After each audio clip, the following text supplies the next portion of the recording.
Hello, everybody. So, it was very glorious quite glorious, to watch Gary Oldman receive the Oscar for The Darkest Hour. And I see that there was a backlash from Hollywood because he very graciously thanked America and the hypocrites in Hollywood. Well, there was a deafening silence that fell over the room as he did that. Now, why ever would they do that? He's moved to America, and a lot of good things happened to him here that may not have happened to him in his own country. And the thing about it is Hollywood wouldn't even exist if it weren't for America. Oh yes, it's true. See, people fled oppressive countries where if you were poor, if you were at the bottom, there was no way to work up to the top.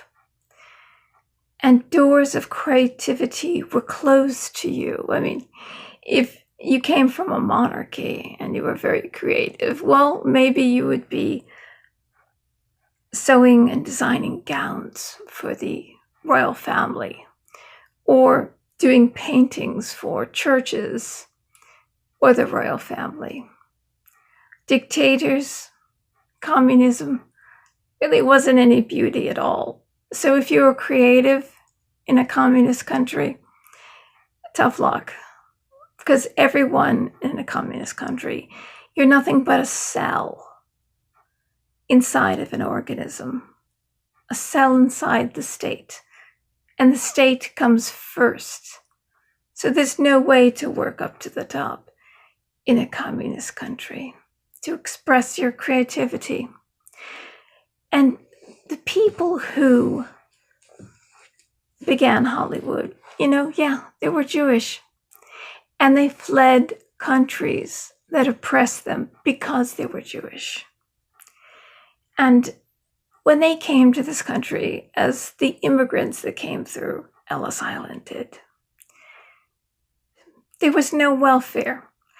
You had to have a sponsor. In fact, if you moved to Canada, you had to have $40,000 to move to Canada. You had to have a job waiting for you, had a home waiting for you. There were no SNAP benefits. There was no Section 8 housing. You literally had to be a go-getter, work from the ground up. And these immigrants achieved an awful lot without any handouts. It's because they were such go-getters. And so Hollywood was created to create magic. And it was only under capitalism could this have happened, not under a monarchy, because in a monarchy, it's a class system. And people from one class can't even speak to somebody from another class if it's below them. So if you were at the bottom, you stayed at the bottom. That's what made America so great, is that if you were at the bottom, there was a way for anybody from extreme poverty to get to the top. Archibald Leach, Cary Grant, he was extremely poor, and he found out on his father's deathbed that his mother was alive. When he was born, his father put his mother in an insane asylum, and it was easy to put people away back then. But on his father's deathbed, he said, "Your mother is alive." And he went and got her out of the insane asylum. And he bought her a beautiful mansion and protected her and wouldn't let any reporters go see her because he wanted to keep her dignity. But you see, he was extremely poor, and he hopped a ship over to America. And he did carnival tricks on the boardwalk in Atlantic City. And then from there, he got his way to Hollywood. He reinvented himself a new name. Cary Grant. Clark Gable. Seems like the CG worked. So Hollywood gave him a new name. And he actually invented that persona. But they say that he was the same gentleman off camera as he was on. This is Hollywood. That couldn't have been in any other country. So when Gary Oldman got up there, the first thing he thanked was America. Each and every hypocrite in that audience, who every single one of them has armed guards with guns. Even the children has someone protecting them with guns.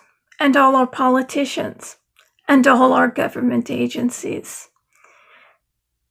they all have people with guns protecting them. But they say the children in the schools, if you have somebody with a gun protecting them, that person could be crazy and turn on the children. Well, then why hasn't there been one, not even one security guard that has ever turned on to one of our wonderful actors and actresses or politicians? Never has happened. But they say, even a good man with a gun, like Steve Williford, who saved the people from the local church in Texas, even a good man with a gun is not wanted. Unfortunately, there are too many illegal guns flowing in and out of this country, and America is not an island, you see. Unlike Australia, which have 35 million people, very small amount of people, or England. America's not an island. And there are no walls on our borders. So these guns will come in. And there's also many ways as we know to kill people. So why can't, why are they telling us? Why is Hollywood, who produces all these movies where people get killed in the most horrific ways, they tell us and they pat themselves on the back of how much they take us away.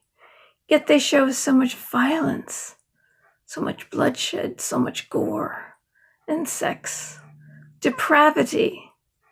Yet they get on stage and tell us in their gowns how moral they are, and they tell us what to do. You can have the bodyguard. See, they try to convince us that they identify with the little people, because it's usually when the actress makes herself the ugliest is when she gets the Oscar. She sits in her little makeup chair and gets that makeup for hours to look really unattractive, and they film her, and then she goes back into her glorious, wonderful, wealthy world, protected by armed guards and walls around their homes, around their many homes, the best real estate in the world. And then they get an award in their beautiful gowns and say, wasn't it wonderful how I was able to identify with all those little people?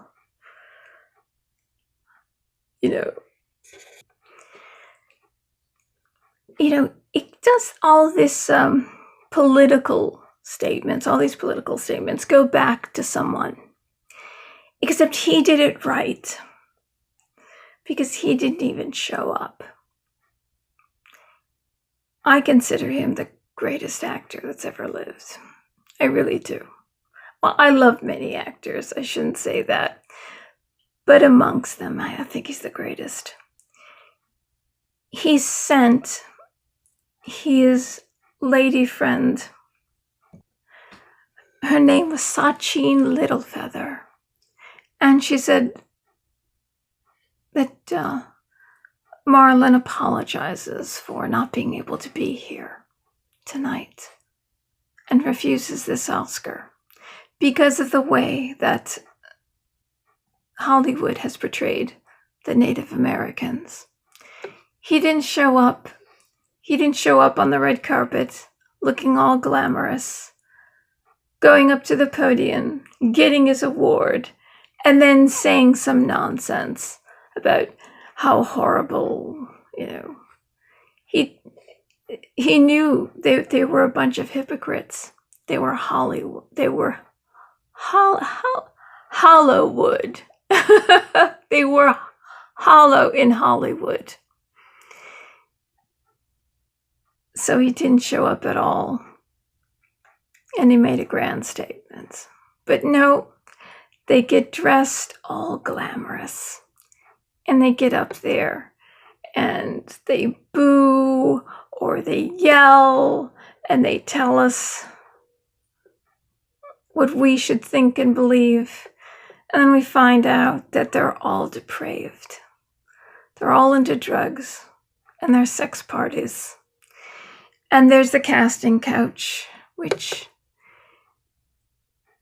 you could, unless you were outright raped, you can refuse the casting couch and walk away from Hollywood altogether.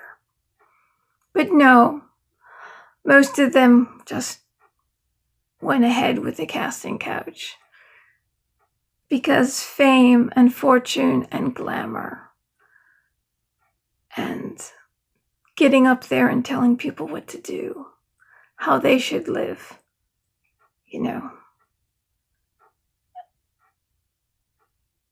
how we should live. And they don't live that way. And all their plastic surgeries and Botox. Age gracefully, so you can age gracefully. And as you age, you don't need the makeup, and you can play that part of the older woman beautifully. Jessica Tandy, she aged gracefully. Gary Oldman, who was so dignified and gracious and so thankful of the award that he received. He deserved that award, and I'm so happy that he got it. He said, "My deepest thanks to the Academy and its members for this glorious prize. I owe this and so much more to so many.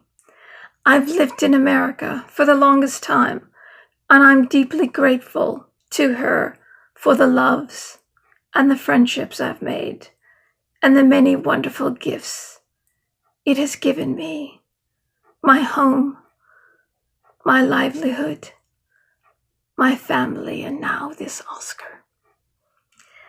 The movies, such as their power, captivated a young man from South London and gave him a dream.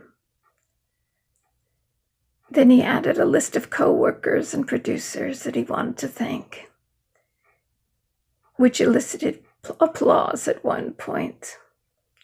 However, when he thanked America, there was dead silence. How dare you thank America? How dare you thank America? How dare you thank America and its racist history, its democratic racist history, the Democrats, which they all are. They were the members of the KKK. They were the slave owners and slave traders.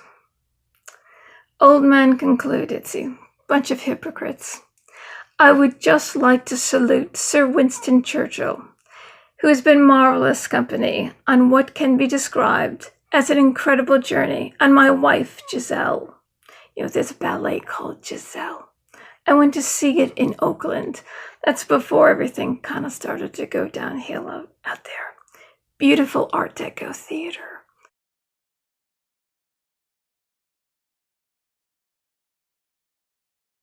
I remember looking up, and there was these green lights.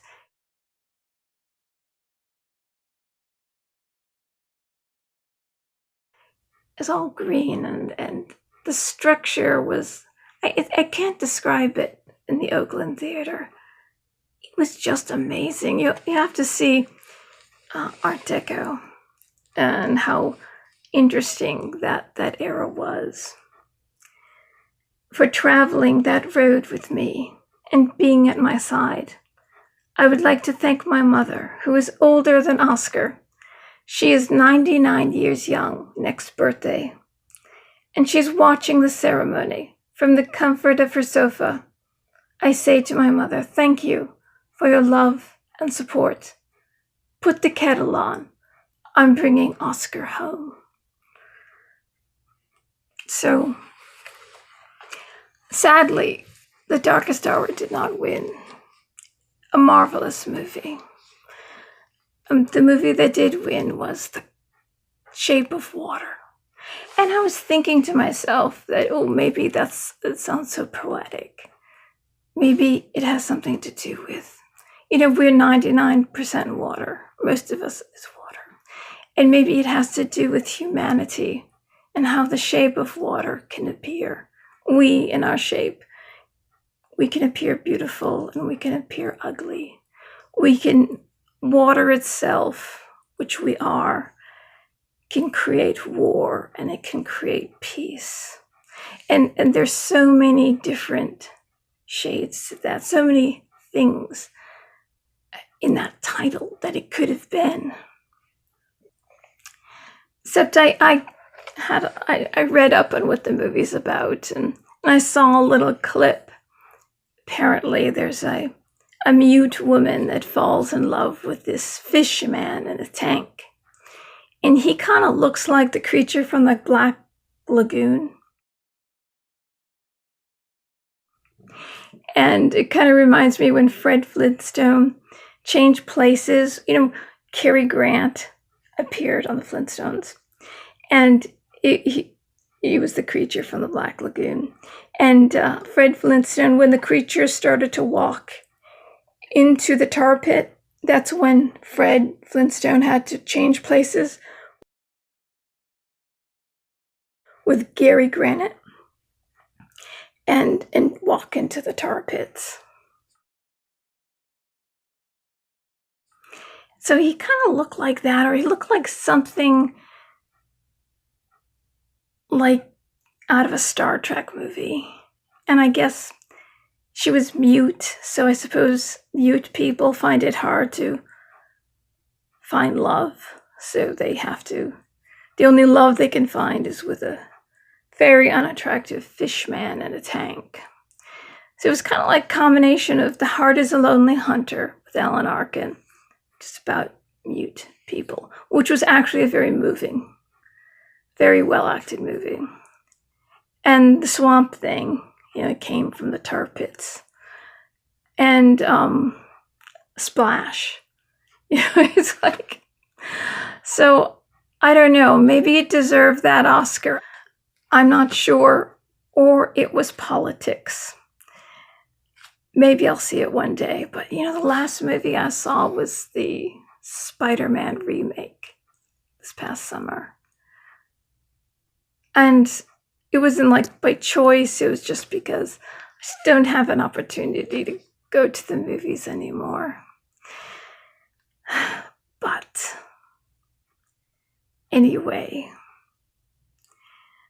very, very tired. And I think America is very, very tired of having Hollywood and their completely depraved morals telling us what we should do and how we should vote. And Meryl Streep, who had no idea what Harvey Weinstein was doing, she was so clueless, give Roman Polanski a standing ovation, who sodomized a 13-year-old girl on Quaaludes, and then saying, she actually wanted it. She wanted it because she wanted to be a star. I don't think so. Her mother wanted her to be a star. Anyway, thank you for joining me, and good night.